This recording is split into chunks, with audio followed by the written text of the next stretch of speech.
Bonjour à tous, mon nom est Gwenaël Prié et je fais effectivement partie de la division numérique de l'Agence française de développement. C'est un grand plaisir ce matin que de partager avec vous quelques mots d'introduction à cette journée dédiée à la e-santé dans les pays du Sud.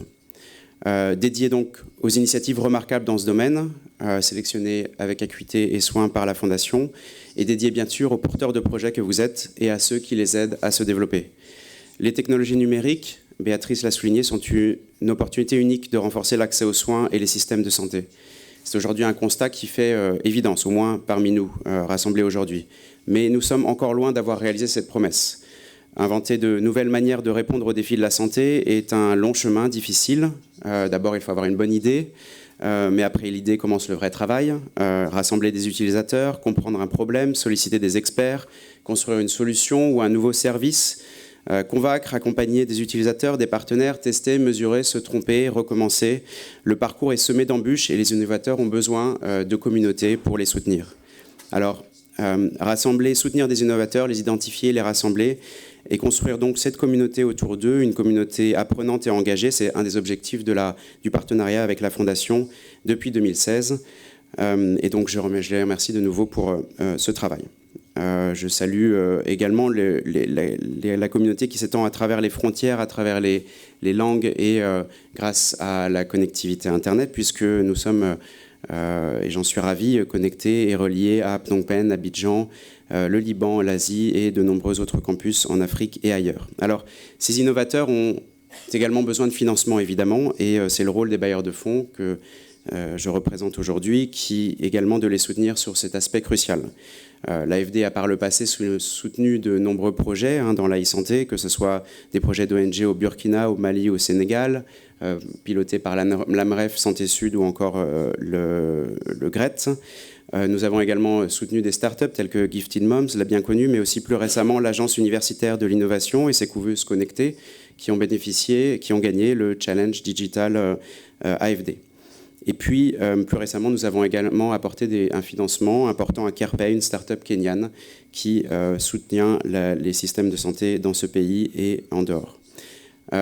Mais pour aller au-delà, l'AFD reconnaît à présent que les entrepreneurs ont des besoins, notamment dans le numérique, ont des besoins d'accompagnement encore plus forts et spécifiques. Et c'est pourquoi nous avons toute une panoplie d'offres auxquelles les entrepreneurs de la e-santé, mais plus généralement du numérique et de l'impact social, peuvent faire appel. Je voulais en souligner quelques-uns. Le premier, il est d'actualité, c'est le Social Impact Business Camp, et un programme d'accompagnement à Marseille et ailleurs des entrepreneurs à impact social. Les candidatures pour cette nouvelle promo sont ouvertes jusqu'au 6 juillet, donc je vous invite, pour ceux qui correspondent à ces critères, à candidater avec célérité. Évidemment, pour soutenir les entrepreneurs, nous avons une gamme d'offres, une gamme de financement portée par Proparco, notre filiale secteur privé, pour le capital développement. Mais nous avons fait le constat qu'en Afrique particulièrement, les entrepreneurs, dans les premiers stades de croissance de leur entreprise, avaient besoin de financement d'amorçage. Et c'est pourquoi seront annoncés à la rentrée, dans la lignée des annonces faites par le président de la République à Vivatech en 2018, un certain nombre de dispositifs de financement dédiés à l'amorçage, donc aux petits montants disons, allons de quelques dizaines de milliers d'euros à quelques centaines de milliers d'euros, dédiés aux entrepreneurs africains. Et en parallèle seront mis en place des financements pour les écosystèmes et les incubateurs, l'ensemble représentant une enveloppe de 15 millions d'euros dédiée donc à l'innovation numérique en Afrique. Et puis bien sûr, nous avons lancé la plateforme Digital Africa que je vous invite chacun à rejoindre. Alors ces innovateurs ont besoin de visibilité, c'est ce que la Fondation leur apporte aujourd'hui, de soutien d'une communauté, de financement, mais ils ont besoin d'autre chose que je voulais souligner pour finir, et c'était une des conclusions d'ailleurs majeures de la journée de la e-santé qui a été organisée en décembre dernier à Dakar, c'est que les entrepreneurs et les innovateurs ont besoin d'un cadre dans lequel grandir et créer, un cadre qu'il revient au gouvernement de construire à un échelon national mais aussi régional. Et donc construire des référentiels, assurer l'interopérabilité, soutenir les initiatives diverses et variées mais aussi les aligner avec les priorités des gouvernements et des politiques publiques, assurer et assumer un sponsorship politique visible, Tout cela fait partie du rôle que doivent prendre les gouvernements et je salue à ce titre les quelques représentants qui sont avec nous aujourd'hui, ici, mais aussi dans les différents campus, j'en suis sûr. Ces gouvernements, ce sont nos partenaires naturels. L'AFD est déjà à leur côté la plupart du temps et le sera de plus en plus, j'en suis persuadé, pour les soutenir dans leur politique et leur développement e-santé. Nous le faisons déjà dans plusieurs pays comme la Tunisie et le Maroc. Voilà, je ne développerai pas plus mon propos. Je vous souhaite donc à tous une excellente journée de travail.